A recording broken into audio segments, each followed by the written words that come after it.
escuché mi propia sentencia de muerte en mi cocina.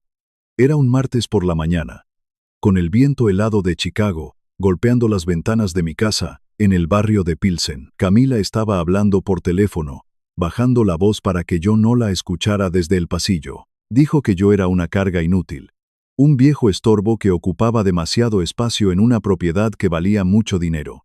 Dijo que esta casa, mi casa, pronto sería suya, y que yo estaría fuera de su camino. Me quedé quieto en la sombra del corredor, sintiendo el frío del piso de madera a través de mis calcetines. No grité, no entré a reclamarle ni a exigir respeto. Trabajé 40 años como ingeniero de trenes para la Union Pacific. Pasé 4 décadas en los patios de maniobras, soportando inviernos donde la nieve te llegaba a las rodillas, y el acero congelado parecía cortarte la piel a través de los guantes de cuero. Allá afuera, entre el ruido ensordecedor de las máquinas y el olor a diésel, aprendes una regla básica para sobrevivir. Un tren masivo, cargado con miles de toneladas de acero y mercancía, casi nunca se descarrila por un impacto frontal, se descarrila por una fisura invisible en el metal.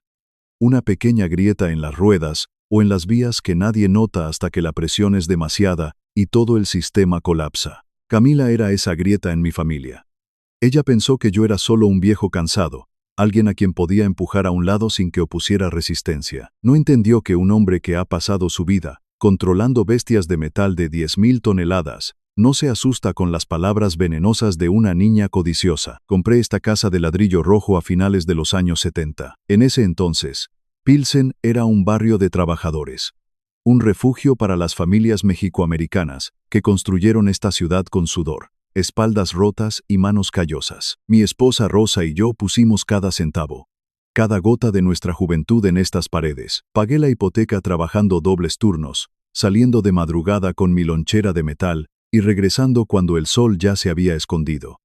Cada clavo en esta casa, cada capa de pintura, cada tabla del piso, tiene la memoria de nuestro sacrificio. Rosa era el alma de este lugar. Cuando ella murió de cáncer hace 5 años, sentí que me arrancaban la mitad del pecho. La casa de pronto se sintió inmensa, silenciosa y terriblemente vacía. El olor a sus guisos desapareció, reemplazado por el olor a polvo y a soledad. Pero me mantuve firme por nuestro hijo, Leandro. Leandro es mi mayor orgullo en esta vida. Tiene 35 años y es gerente de proyectos en una empresa de tecnología muy importante en el centro de Chicago. Él logró lo que Rosa y yo siempre soñamos. Logró salir del trabajo pesado, usar traje, tener una oficina con calefacción y no tener que romperse la espalda para llevar comida a la mesa. Después de la muerte de su madre, Leandro y yo nos apoyamos el uno al otro. Teníamos una vida tranquila, de respeto mutuo, de cenas los domingos donde hablábamos de su trabajo y de mis recuerdos en las vías. Todo eso cambió el día que trajo a Camila a la casa. Camila tiene 31 años y es agente de bienes raíces. Desde el primer segundo que cruzó la puerta de mi casa, sus ojos no me vieron a mí como a un ser humano. Sus ojos escanearon los metros cuadrados, la altura de los techos, la calidad de la madera original. Vio la ubicación en un barrio que ahora se está gentrificando a una velocidad aterradora. Vio un activo financiero listo para ser remodelado y vendido a los nuevos ricos de la ciudad. Su voz era dulce, como el almíbar barato, pero su mirada era fría, calculadora y vacía de cualquier empatía. Se iban a casar en un año y querían ahorrar dinero para la boda y para su futuro. Leandro, con esa nobleza que heredó de su madre, me preguntó si podían vivir conmigo un tiempo. Me dijo que sería solo por unos meses, que me harían compañía y que ayudarían con los gastos. Le dije que sí, porque un padre de mi generación nunca le cierra la puerta a su sangre. Ese fue mi primer y más grave error. Al principio la invasión fue sutil. Los cambios eran pequeños, casi invisibles, como las grietas en el acero. Un día, bajé a la sala y noté que las fotos de Rosa, las que siempre estaban en la repisa de la chimenea, habían desaparecido. Le pregunté a Camila si las había visto. Me miró con una sonrisa condescendiente, de esas que se le dan a un niño pequeño, y me dijo que las había guardado en una caja en el sótano para protegerlas del polvo. Dijo que la sala necesitaba un aspecto más limpio y minimalista. Luego fue mi sillón. Un sillón reclinable de cuero gastado donde me sentaba a leer el periódico y a tomar mi café cada tarde durante los últimos 15 años. Llegué un viernes de caminar por el parque y encontré un sofá moderno, gris, duro y sin alma en su lugar. Le pregunté a Camila dónde estaba mi sillón. Suspiró, rodó los ojos y me dijo que lo había donado a la caridad porque arruinaba la estética del espacio. Me dijo, con esa voz suave y venenosa, que yo necesitaba aprender a soltar las cosas viejas, que necesitaba vivir en el presente. La confronté. Le dije con voz firme que esta era mi casa, que yo pagaba los impuestos y que mis cosas no se tocaban sin mi permiso. Ella no discutió, simplemente bajó la cabeza, forzó unas lágrimas en sus ojos y esperó a que Leandro llegara del trabajo. Cuando mi hijo entró, ella corrió a abrazarlo, llorando en silencio, diciendo que yo la había gritado y que ella solo intentaba hacer la casa más bonita para todos. Leandro me miró con decepción, me pidió que fuera más paciente con ella, que ella estaba haciendo un gran esfuerzo por integrarse a nuestra familia. La gota que derramó el vaso fue la placa de bronce en la puerta principal. Decía Familia Valenzuela. Rosa me la regaló en nuestro 10º aniversario de bodas. Una tarde, vi que la placa ya no estaba. En su lugar había un adorno moderno de metal negro, sin nombre, sin historia, sin identidad. Le dije a Camila que mi nombre se quedaba en la puerta de la casa que yo construí. Ella me miró fijamente, dejó caer su máscara de niña buena por un segundo, y me dijo que yo estaba haciendo un drama ridículo por un pedazo de metal oxidado. Como se dio cuenta de que no podía doblegarme de frente, cambió de estrategia. Empezó la guerra psicológica. Empezó el proceso de volverme loco dentro de mis propias paredes. Una mañana, no pude encontrar mis llaves. Yo siempre, durante 40 años de disciplina ferroviaria, he dejado mis llaves en el mismo gancho de bronce junto a la puerta. Es un hábito grabado en mis huesos. Las busqué por más de una hora. Camila me ayudó a buscar, fingiendo una preocupación exagerada. Las encontró dentro del refrigerador, escondidas detrás de una jarra de jugo de naranja. Me miró con lástima, negó con la cabeza y le dijo a Leandro que yo debía estar muy cansado o estresado para hacer algo así. 2 días después, mi cartera desapareció de mi mesa de noche. La encontré horas más tarde en el fondo del cesto de la ropa sucia. Luego fueron mis pastillas para la presión arterial. Siempre las guardo en el botiquín del baño. Aparecieron en la alacena de la cocina, junto a las latas de sopa. Leandro empezó a mirarme diferente. Ya no me miraba con el respeto de un hijo hacia el patriarca de la familia. Me miraba con preocupación, con lástima, con miedo. Me preguntaba constantemente si me sentía bien, si estaba durmiendo lo suficiente, si mi memoria estaba fallando. Me sugirió que fuéramos a ver a un médico para hacerme unos exámenes cognitivos. Cualquier otro hombre de mi edad habría explotado, habría gritado, habría hecho un escándalo, acusando a la mujer de su hijo de ser una manipuladora y una mentirosa. Pero yo no. Yo soy un hombre de las vías. Cuando ves que el tren empieza a vibrar de forma extraña, no entras en pánico, no gritas, observas, mides, calculas. Me di cuenta de que Camila no solo era una mujer egoísta y materialista, era una depredadora metódica.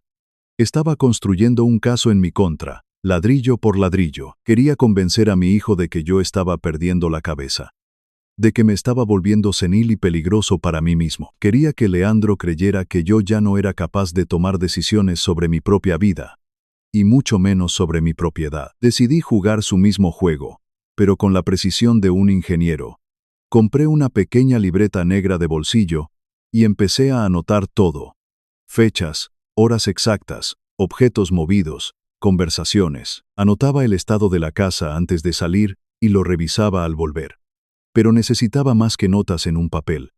Necesitaba pruebas irrefutables. Fui a una tienda de electrónica en el centro y compré una grabadora de voz digital.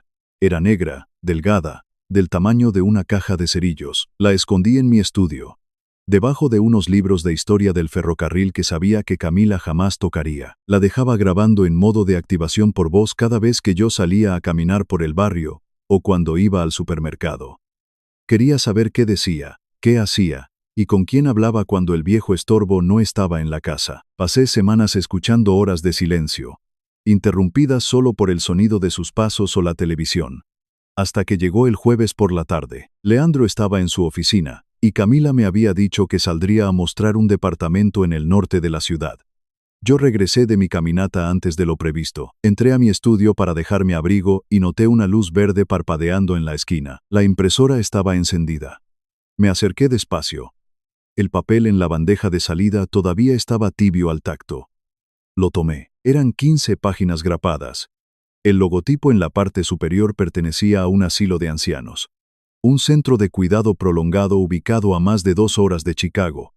En medio de la nada, leí las primeras páginas. Era una solicitud de ingreso a mi nombre. Detallaba mi edad, mi supuesto deterioro cognitivo, mis episodios de pérdida de memoria y mi incapacidad para vivir de manera independiente. Describía a un hombre que yo no era. Describía a un fantasma. Pero lo que hizo que mi sangre se congelara no fue la descripción, fue la última página. En la línea del responsable financiero, el que autorizaba el traslado y asumía el control de mis bienes para pagar la cuota mensual, estaba la firma electrónica de mi hijo Leandro. Sentí un golpe seco en el pecho. Por un segundo, el mundo dio vueltas. Dudé de mi propia sangre. Pensé que mi hijo, el niño al que le enseñé a andar en bicicleta en estas mismas calles, me había traicionado. Me senté en la silla de madera de mi escritorio, respirando profundo, tratando de controlar el latido desbocado de mi corazón. Miré el documento con más cuidado. Revisé la fecha y la hora de la firma electrónica impresa en el margen inferior. Decía martes, 3:14 de la tarde. Cerré los ojos y busqué en mi memoria. El martes a esa hora, Leandro estaba en un vuelo comercial rumbo a Texas para una conferencia de su empresa. Me había llamado desde el aeropuerto justo antes de despegar. No tenía acceso a su computadora personal, la cual se había quedado en su habitación aquí en la casa. Camila había falsificado la firma de mi hijo. Había entrado a su computadora, usado sus credenciales y firmado un documento legal para encerrarme en un asilo y tomar el control de mi casa. No sentí tristeza. No sentí miedo. Sentí una ira tan fría y tan profunda que me calmó por completo. Doblé el documento. Lo guardé en el bolsillo interior de mi saco y apagué la impresora. Salí del estudio y me senté en la sala, esperando en silencio. A la mañana siguiente, durante el desayuno, Camila me miró con una sonrisa radiante. Me sirvió café y me dijo con su voz de almíbar que quería llevarme a almorzar. Dijo que conocía un lugar muy bonito a las afueras de la ciudad. Un lugar tranquilo donde podríamos platicar y pasar un buen rato juntos. Dijo que Leandro estaba muy ocupado y que ella quería asegurarse de que yo saliera a tomar aire fresco. La miré a los ojos. Vi la oscuridad detrás de su sonrisa. Le dije que me encantaría. Me puse mi abrigo grueso de lana, mis guantes de cuero y subí a su auto. Condujimos por casi 2 horas, a través de las carreteras cubiertas de nieve y hielo. El cielo de Chicago era de un gris pesado, amenazando con otra tormenta. El silencio en el auto era denso. Ella encendió la radio a un volumen bajo, tarareando una canción pop, fingiendo que éramos una familia feliz en un paseo de viernes. No me llevó a un restaurante. Salió de la autopista principal y tomó un camino secundario rodeado de árboles muertos por el invierno. Estacionó frente a un edificio de concreto gris, de un solo piso, rodeado por una cerca de malla metálica. El letrero en la entrada era el mismo logotipo que había visto en los papeles impresos. Apagó el motor. El silencio cayó sobre nosotros como una lápida. Se giró en su asiento para mirarme. Su sonrisa había desaparecido por completo. Su voz ya no era dulce, era directa, afilada y sin máscaras. Me dijo que la casa en Pilsen era demasiado grande para mí.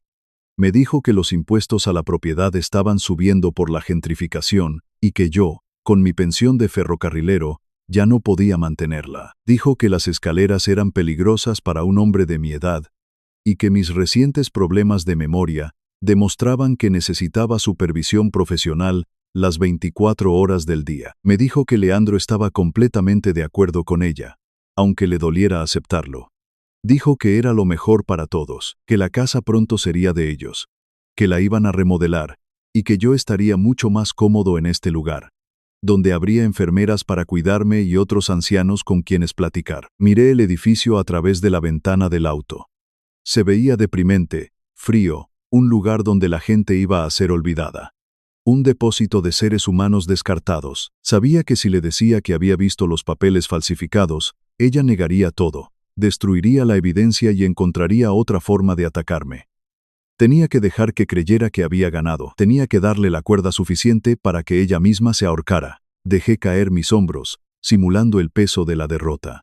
Bajé la mirada hacia mis manos temblorosas. Hice que mi voz sonara frágil, rota. como la de un hombre que acaba de perder la voluntad de vivir. Le dije que tal vez tenía razón, que tal vez yo ya estaba muy viejo, muy cansado, y que solo era una carga para mi hijo. Le dije que no quería ser un obstáculo para la felicidad de Leandro. La vi sonreír por el rabillo del ojo. Una sonrisa de victoria absoluta, de superioridad total. Pensó que me había roto. Pensó que el viejo trabajador de las vías se había rendido ante su brillante intelecto. Encendió el auto de nuevo y me dijo, con un tono de falsa compasión, que no me preocupara por nada, que ella se encargaría de todo el papeleo. El viaje de regreso a Chicago fue rápido.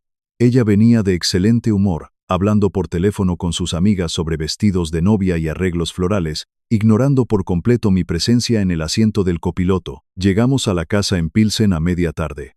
Camila me dijo que iba a subir a su cuarto a hacer unas llamadas importantes de trabajo y que no la interrumpiera. Yo asentí en silencio, me quité el abrigo y caminé directo a mi estudio. Cerré la puerta de madera sin hacer el más mínimo ruido. Fui al librero, moví los pesados volúmenes de historia y saqué la pequeña grabadora digital. La luz roja indicaba que había estado grabando durante las últimas horas. Me senté en mi escritorio, conecté mis audífonos y retrocedí el audio hasta el momento en que salimos de la casa. Adelanté la grabación hasta encontrar el momento en que ella regresó a la casa y subió a su habitación. Escuché el sonido de su puerta cerrándose.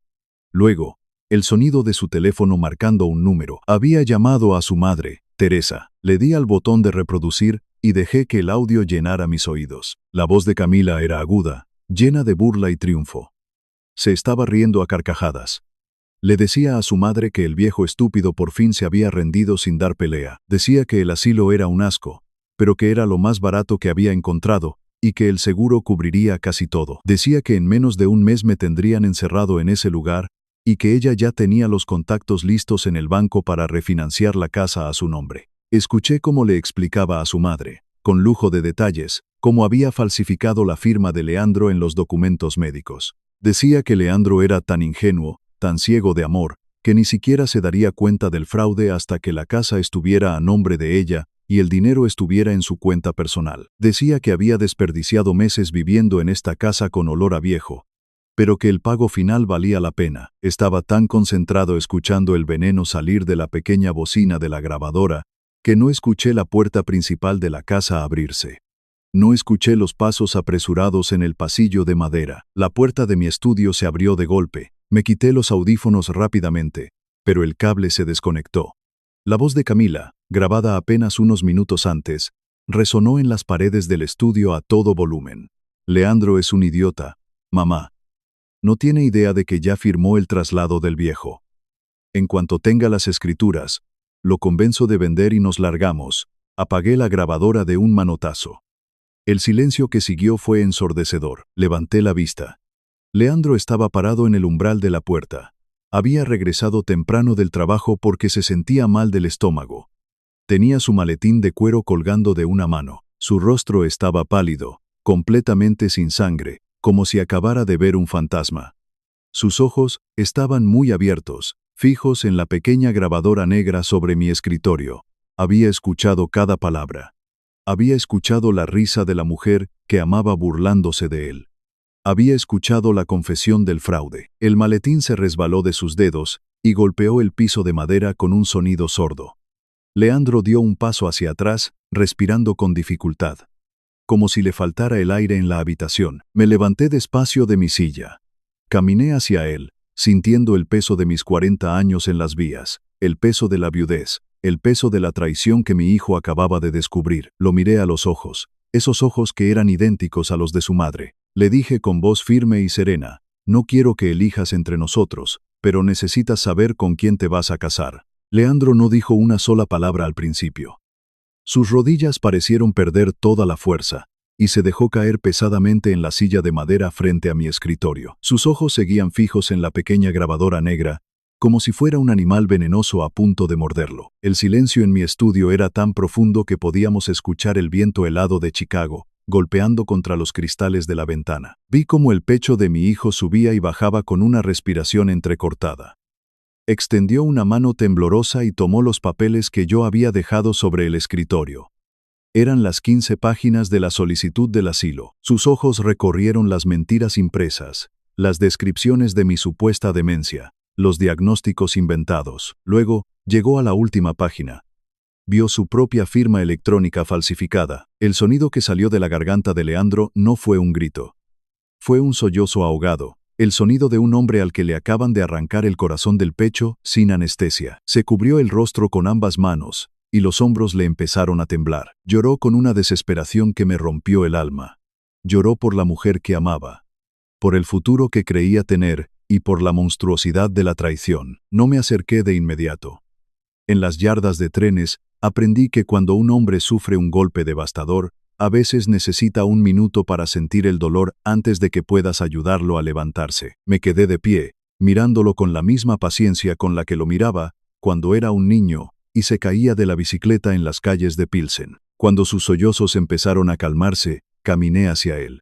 Puse mi mano pesada y callosa sobre su hombro, apreté con firmeza, transmitiéndole toda la fuerza que me quedaba. Le dije que un hombre de verdad no es el que nunca se equivoca. Le dije que un hombre de verdad es el que tiene el valor de abrir los ojos cuando la realidad le golpea la cara, por más que duela. Le recordé que su madre, mi Rosa, siempre decía que la verdad es como el yodo en una herida abierta. Arde hasta hacerte llorar, pero es lo único que evita que la infección te mate. Leandro bajó las manos y me miró. Tenía los ojos rojos y el rostro empapado en lágrimas, pero la confusión había desaparecido. En su lugar, vi nacer una frialdad que nunca antes le había visto. Era la frialdad de los Valenzuela. Era el acero de nuestra sangre. Se limpió la cara con la manga de su camisa. Tomó los papeles falsificados y los dobló con un cuidado casi obsesivo. Me miró a los ojos y su voz sonó ronca, pero completamente firme. Me pidió 3 días. Me dijo que necesitaba 3 días de silencio absoluto para preparar lo que venía. Me suplicó que no le dijera nada a Camila, que actuara como si yo ya estuviera vencido, como si el plan de ella estuviera funcionando a la perfección. Quería que ella se sintiera en la cima del mundo antes de quitarle el piso bajo los pies. Le di mi palabra. Y así comenzaron los 3 días más largos y oscuros que he vivido en esta casa. Esa misma noche, Camila bajó a cenar con una sonrisa radiante. Nos preparó pasta y sirvió vino tinto, hablando sin parar sobre los arreglos florales para la boda y sobre lo emocionada que estaba por nuestro futuro. Yo la miraba desde el otro lado de la mesa, masticando despacio, maravillado ante su capacidad para la psicopatía. Leandro actuó su papel a la perfección. Le sonreía, le tomaba la mano por encima de la mesa y le decía lo mucho que la amaba. Pero yo, que conozco a mi hijo desde el día en que dio su primer respiro, podía ver la muerte en sus ojos. Cada vez que ella lo tocaba, yo notaba cómo los músculos de la mandíbula de Leandro se tensaban hasta casi romperse. Durante esos 3 días, mientras Leandro iba a su oficina en el centro a preparar su trampa, yo hice mis propios movimientos. Aproveché las mañanas, cuando Camila salía a mostrar propiedades, para hacer un par de llamadas. La más importante fue a mi viejo amigo Santiago. Santiago y yo nos conocemos desde hace más de 30 años. Él es un abogado comunitario, un hombre que se crió en estas mismas calles de Pilsen y que pasó su vida defendiendo a las familias trabajadoras de los abusos de los grandes propietarios. Santiago tiene el cabello completamente plateado, usa trajes impecables y tiene la mirada afilada de un halcón que nunca pierde a su presa. Le pedí que viniera a mi casa una tarde que Camila no estaba. Nos sentamos en mi estudio. Le serví un vaso de tequila añejo y le puse la grabadora sobre la mesa. Le mostré los documentos con la firma falsificada de mi hijo. Santiago escuchó el audio sin cambiar de expresión. Leyó los papeles línea por línea. Cuando terminó, le dio un sorbo a su tequila. Se acomodó los lentes y me miró con una calma glacial. Me dijo que lo que esa mujer había hecho no era solo una falta de respeto, era un delito federal. Fraude de identidad, falsificación de documentos médicos e intento de abuso financiero de un adulto mayor. Le expliqué el plan de Leandro. Le dije que mi hijo estaba organizando una cena para el viernes por la noche, bajo la excusa de planear los últimos detalles de la boda. Le pedí a Santiago que asistiera como mi invitado. Le dije que quería que él fuera el verdugo legal cuando llegara el momento. Santiago sonrió de medio lado, asintió con la cabeza y me dijo que no se perdería esa cena por nada del mundo. El viernes llegó con una tormenta de nieve que cubrió todo el barrio de Pilsen bajo un manto blanco. El viento aullaba en las calles, pero dentro de mi casa de ladrillo, el ambiente estaba sofocante. Leandro había ordenado comida de un restaurante muy caro del centro. Había botellas de vino de reserva, copas de cristal y velas encendidas en el comedor. Camila estaba eufórica. Llevaba un vestido de seda negra y caminaba por la casa como si ya fuera la dueña absoluta de cada metro cuadrado. Había invitado a su madre, Teresa, para que compartiera su supuesta victoria. Teresa llegó a las 7 de la noche. Era una mujer de unos 50 años, vestida con ropa de diseñador que parecía demasiado nueva, como si quisiera gritarle al mundo que tenía dinero. Llevaba un perfume tan fuerte que me hizo arder la garganta. Desde el momento en que cruzó la puerta, Teresa miró mi casa con desprecio. Miró los pisos de madera original, las molduras clásicas y los muebles antiguos como si fueran basura que necesitaba ser barrida. Poco después, llegó Santiago. Se presentó simplemente como un viejo amigo mío de las yardas de trenes. Llevaba un traje gris oscuro y un abrigo de lana. Camila lo saludó con una cortesía falsa y rápida, sin prestarle la más mínima atención. Para ella, Santiago era solo otro viejo inútil, otro estorbo del pasado. El último invitado en llegar fue una sorpresa para Camila. Era un hombre joven, de traje ajustado y sonrisa nerviosa. Leandro lo presentó como el señor Navarro. Era el agente de bienes raíces con el que Camila había estado consultando en secreto para tasar mi casa y preparar la venta. Camila palideció por un segundo al verlo entrar. Sus ojos se abrieron con alarma. Pero Leandro le puso una mano en la cintura y le dijo al oído que había invitado a Navarro porque quería hablar sobre las mejores opciones de inversión para su futuro matrimonio. La vanidad y la codicia de Camila fueron más fuertes que su instinto de supervivencia. Se relajó de inmediato, creyendo que Leandro estaba a punto de darle el control total de las finanzas. Nos sentamos a la mesa. Yo me senté en la cabecera, en la silla que siempre ocupaba. Leandro se sentó a mi derecha, con Camila a su lado. Teresa y el señor Navarro se sentaron enfrente, y Santiago tomó el lugar a mi izquierda, silencioso y observador. La cena comenzó con un brindis. Leandro levantó su copa y agradeció a todos por estar allí en una noche tan importante. Su voz era suave, pero yo podía notar el filo de acero escondido debajo de cada palabra. Durante la primera hora, la conversación fue dominada por Teresa y Camila. Teresa empezó a quejarse del barrio. Dijo que Pilsen estaba mejorando gracias a los nuevos desarrollos inmobiliarios, pero que todavía había demasiada gente de la vieja guardia que se negaba a vender y frenaba el progreso. Lo dijo mirándome directamente a los ojos, con una sonrisa cargada de veneno. Yo corté un pedazo de carne, lo mastiqué despacio y no dije nada. Dejé que el silencio se hiciera incómodo. Fue entonces cuando Camila, sintiéndose invencible con el apoyo de su madre y la presencia del agente de bienes raíces, decidió que era el momento de dar el golpe final. Puso su mano sobre la de Leandro, suspiró con falsa tristeza y se dirigió a la mesa. Dijo que había estado pensando mucho en mi salud. Dijo que las escaleras de la casa eran un peligro constante para mí y que mi memoria estaba fallando cada día más. Con su voz de almíbar, le dijo a los invitados que ella y Leandro habían tomado la difícil decisión de buscarme un lugar donde pudiera recibir atención médica especializada las 24 horas. Teresa asintió con la cabeza, fingiendo compasión. Dijo que era una bendición que yo tuviera a una nuera tan preocupada por mi bienestar. Dijo que muchas familias abandonan a sus ancianos, pero que Camila estaba dispuesta a hacer el sacrificio de organizar mi traslado. Miré a Santiago por el rabillo del ojo. El abogado estaba tomando un sorbo de vino, con el rostro completamente inexpresivo. Dejé mis cubiertos sobre el plato. El sonido del metal contra la porcelana resonó en el comedor. Miré a Camila directamente a los ojos y le hice una pregunta con la voz más tranquila del mundo. Le pregunté qué pasaría con esta casa. La casa que construí con Rosa. La casa donde crié a mi hijo. Camila sonrió, creyendo que yo estaba pidiendo permiso para entender mi propio destino. Se enderezó en la silla y adoptó un tono profesional, mirando al señor Navarro para buscar validación. Explicó que la casa estaba a nombre de la familia, pero que Leandro era quien realmente pagaba todos los gastos. Dijo que, como Leandro era el proveedor principal, lo más lógico era refinanciar la propiedad, sacar el capital acumulado y usar ese dinero para pagar mi asilo. El resto del dinero, dijo con una sonrisa brillante, lo usarían para comprar un condominio de lujo en el norte de la ciudad. Un lugar digno para un ejecutivo como Leandro. Teresa aplaudió la idea. Dijo que era el movimiento financiero perfecto. Dijo que no tenía sentido mantener una casa tan vieja y llena de polvo, cuando el mercado estaba en su punto más alto. El señor Navarro, el agente de bienes raíces, asintió nerviosamente, confirmando que la propiedad podría venderse por una suma muy alta si se ponía en el mercado de inmediato. El comedor se quedó en silencio. El único sonido era el tic-tac del viejo reloj de péndulo que Rosa compró en nuestro primer aniversario. Leandro se limpió la boca con la servilleta de tela.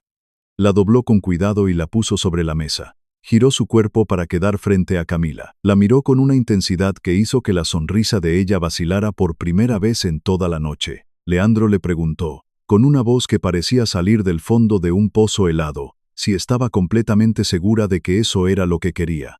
Le preguntó si estaba segura de que ese era el plan definitivo para nuestra familia. Camila parpadeó, confundida por el tono de su prometido.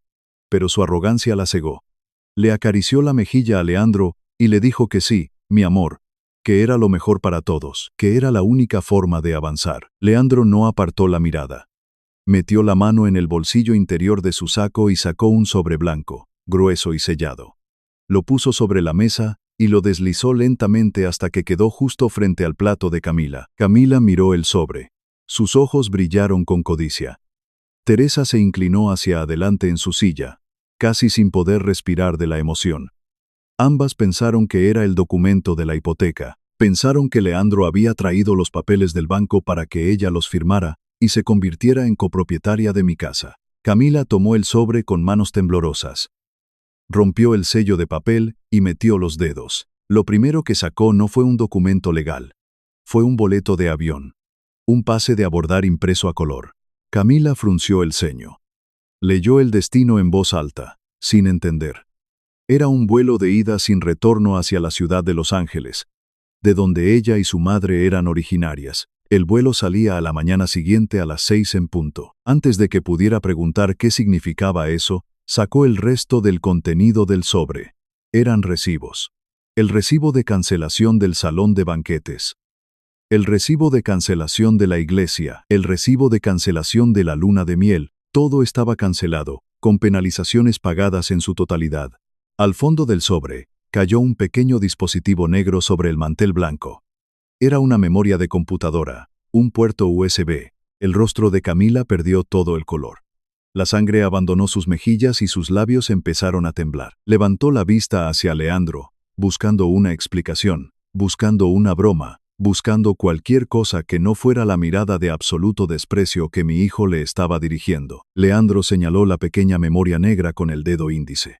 Le dijo, con una voz que cortaba como el cristal roto, que en ese dispositivo estaban las copias de los documentos médicos que ella había falsificado. Le dijo que también estaba la grabación de audio donde ella se burlaba de él con su madre, donde confesaba que solo lo estaba usando para robarle la casa a su padre. El silencio que siguió fue tan pesado que parecía aplastar el aire de la habitación. Teresa se puso de pie de un salto, tirando su silla hacia atrás. Empezó a gritar, diciendo que esto era un ultraje, que era una trampa asquerosa, que Leandro estaba loco y que no podía tratar a su hija de esa manera. Camila entró en pánico.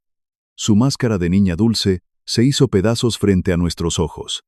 Empezó a llorar, pero esta vez no eran lágrimas falsas, eran lágrimas de terror. Intentó agarrar la mano de Leandro, suplicándole, diciéndole que todo era un malentendido, que ella lo amaba, que solo quería proteger nuestro patrimonio. Leandro apartó la mano con asco, como si ella estuviera cubierta de ácido. Le dijo que no volviera a tocarlo nunca más en su vida. Fue entonces cuando la verdadera naturaleza de Camila salió a la luz. Al ver que sus lágrimas no funcionaban, el miedo se transformó en una rabia pura y venenosa. Se puso de pie, apoyando ambas manos sobre la mesa, y nos miró con un odio que le deformaba el rostro. Gritó que no nos íbamos a deshacer de ella tan fácilmente. Gritó que había invertido 2 años de su vida en esta familia de mediocres. Dijo que tenía derechos. Dijo que iba a demandar a Leandro por incumplimiento de promesa, que iba a exigir la mitad del valor de la casa por el tiempo que había vivido aquí y por las mejoras que había planeado. Dijo que nos iba a arrastrar por los tribunales hasta dejarnos en la calle. El señor Navarro, el agente de bienes raíces, estaba pálido como un fantasma. Se levantó lentamente, murmuró una disculpa incomprensible y salió corriendo de la casa, cerrando la puerta principal detrás de él. No quería tener nada que ver con la explosión de esa bomba. Teresa seguía gritando, amenazando con llamar a la policía, diciendo que éramos unos abusadores. Yo no me moví. Seguí sentado en mi silla, respirando con calma. Miré a Santiago. El abogado se limpió la boca con la servilleta. Se levantó despacio, se abotonó el saco del traje y sacó una carpeta de cuero negro de su maletín. La abrió sobre la mesa con una precisión quirúrgica. Santiago habló por primera vez en toda la noche. Su voz no era alta, pero tenía la autoridad de un juez dictando una sentencia de muerte. Le dijo a Camila que se sentara y se callara, si no quería salir de esa casa esposada. El tono de Santiago fue tan imponente que Camila se quedó congelada. Teresa dejó de gritar y miró al abogado con confusión. Santiago miró a Camila por encima de sus lentes. Le informó, con una frialdad absoluta, que ella había cometido un error de cálculo monumental. Le explicó que Leandro no era el dueño de la casa. Leandro no pagaba los impuestos de la propiedad. Leandro ni siquiera pagaba los gastos de mantenimiento. Santiago sacó un documento oficial con sellos del condado y lo puso sobre la mesa. Era el título de propiedad. Le explicó a Camila que Mateo Valenzuela, el viejo estorbo que ella quería encerrar en un asilo, era el dueño absoluto de la propiedad, pagada al 100% desde hace 20 años. Le informó que yo no solo me mantenía a mí mismo con mi pensión del ferrocarril, sino que yo había sido el inversionista principal que financió la empresa de tecnología de Leandro. El rostro de Camila se desfiguró por la incredulidad. Miró a Leandro, buscando que él desmintiera al abogado, pero Leandro solo la miraba con un silencio sepulcral. Santiago continuó, implacable. Le dijo que la firma electrónica que ella había falsificado en los documentos del asilo constituía un delito grave de fraude de identidad bajo las leyes del estado de Illinois. Le dijo que el intento de despojar a un adulto mayor de su propiedad usando engaños médicos se clasificaba como abuso financiero de ancianos. Santiago sacó otro papel de su carpeta. Era una copia de la denuncia penal, ya redactada y lista para ser presentada ante el fiscal del distrito. Le dijo a Camila que si ella intentaba demandar a Leandro por un solo centavo, si intentaba reclamar algún derecho sobre la casa, o si se negaba a subirse a ese avión a Los Ángeles a la mañana siguiente, él presentaría esa denuncia a primera hora del lunes. Le aseguró que usaría la grabación de audio, los documentos falsificados y el testimonio del agente de bienes raíces para asegurarse de que ella pasara los próximos 5 años en una prisión estatal. Teresa se dejó caer en su silla, llevándose las manos a la cabeza. Toda su arrogancia se había evaporado, reemplazada por el terror absoluto de enfrentarse a la cárcel. Camila estaba temblando de pies a cabeza. Miró los documentos legales, miró el boleto de avión y finalmente me miró a mí. Yo seguía sentado en la cabecera de la mesa. No le sonreí. No me burlé de ella. Simplemente la miré con la misma expresión con la que miraba una pieza de acero defectuosa en las vías del tren. Una pieza que debía ser removida y desechada para que el tren pudiera seguir su camino. Santiago dio el golpe final. Sacó un último documento. Era la actualización de mi fideicomiso familiar. Le informó a Camila que, incluso si ella hubiera logrado casarse con Leandro, nunca habría tocado un solo dólar de mi patrimonio. El fideicomiso estipulaba que, en caso de mi muerte o incapacidad, la casa y mis cuentas bancarias pasarían a un fondo protegido. Leandro recibiría una renta mensual, pero no podría vender la propiedad sin la autorización de una junta de fideicomisarios. Y, para asegurar que mi voluntad se respetara, había destinado un porcentaje significativo de mi dinero a una fundación que investiga y persigue legalmente el abuso contra los ancianos. Camila se dio cuenta de que estaba completamente acorralada. No había salida. No había dinero. No había casa. Todo su plan maestro, todas sus mentiras, todas sus sonrisas falsas, se habían estrellado contra un muro de concreto armado. Dejó caer su máscara por completo. Su rostro se torció en una mueca de odio puro. Nos miró a Leandro y a mí con los ojos inyectados en sangre y escupió sus últimas palabras. Dijo que habíamos arruinado su vida. Dijo que había desperdiciado 2 años enteros fingiendo amar a un idiota y soportando el olor a viejo de esta casa de porquería para irse con las manos vacías. Leandro se levantó de la mesa. Caminó hacia la puerta principal de la casa y la abrió de par en par. El viento helado de Chicago entró como un huracán, apagando las velas del comedor y trayendo el olor a nieve y a diésel de las yardas de trenes. Leandro señaló hacia la oscuridad de la calle. Le dijo a Camila que tenía exactamente 10 minutos para subir a su habitación, empacar sus maletas y largarse de nuestra casa para siempre. No hubo más gritos. No hubo más amenazas. Camila y Teresa subieron las escaleras en silencio, derrotadas, aplastadas por el peso de su propia codicia. 10 minutos después, bajaron con sus maletas de diseñador. Caminaron hacia la puerta sin mirarnos. Cuando cruzaron el umbral, Leandro cerró la puerta de madera con un golpe seco que resonó en toda la casa. Pasó el cerrojo de metal. El silencio regresó a la casa de los Valenzuela.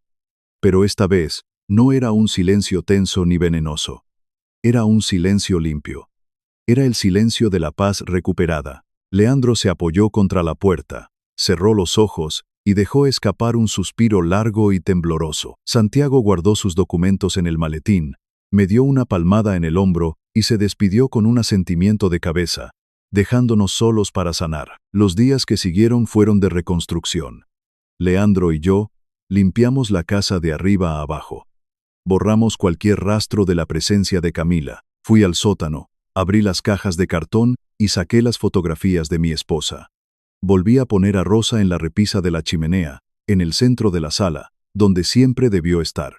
Fui a una tienda de muebles y compré un sillón reclinable de cuero, casi idéntico al que Camila había tirado a la basura. Y lo más importante, mandé a hacer una nueva placa de bronce para la puerta principal, una placa brillante y pesada que decía Familia Valenzuela. Una semana después de la cena, Leandro vino a mi estudio. Tenía una maleta pequeña en la mano. Me dijo que había alquilado un departamento cerca de su oficina. Me explicó que no se iba por enojo, ni por tristeza. Se iba porque necesitaba aprender a estar solo. Necesitaba aprender a confiar en su propio juicio otra vez. A construir su propia vida sin depender de la seguridad de mi techo. Lo abracé fuerte. Le dije que estaba orgulloso de él. Le dije que esta casa siempre sería suya, pero que entendía que un hombre necesita forjar su propio camino. Se despidió con una sonrisa genuina, la primera que le veía en meses. Ahora, la casa está tranquila. Paso mis tardes sentado en mi sillón de cuero, leyendo el periódico y tomando café, con la fotografía de Rosa mirándome desde la chimenea. Leandro viene a cenar todos los domingos. Hablamos de su trabajo, de mis recuerdos en las vías, y reímos con la libertad de 2 hombres que sobrevivieron a una tormenta. A veces, cuando el viento sopla fuerte desde el lago Michigan, pienso en Camila, pienso en la arrogancia de su generación, en esa creencia ciega de que todo es desechable, de que todo se puede vender al mejor postor, incluyendo a las personas. En las yardas de trenes, aprendí que el acero más fuerte no es el que brilla más, sino el que ha soportado el fuego y los golpes del martillo. Los viejos como yo no somos estorbos, no somos muebles viejos que puedes tirar a la basura cuando ya no combinan con la decoración. Somos los cimientos, somos la historia, somos los que construimos las vías por las que ellos ahora viajan tan rápido. El perdón es una virtud, sí, pero el respeto a uno mismo es una obligación. A veces, para proteger tu dignidad, tu paz y el legado de los que amas, tienes que dejar de ser la víctima. Tienes que convertirte en el ingeniero de tu propio destino. Tienes que identificar la grieta en el sistema, aislar el problema y, sin dudarlo un solo segundo, cerrar la puerta para siempre.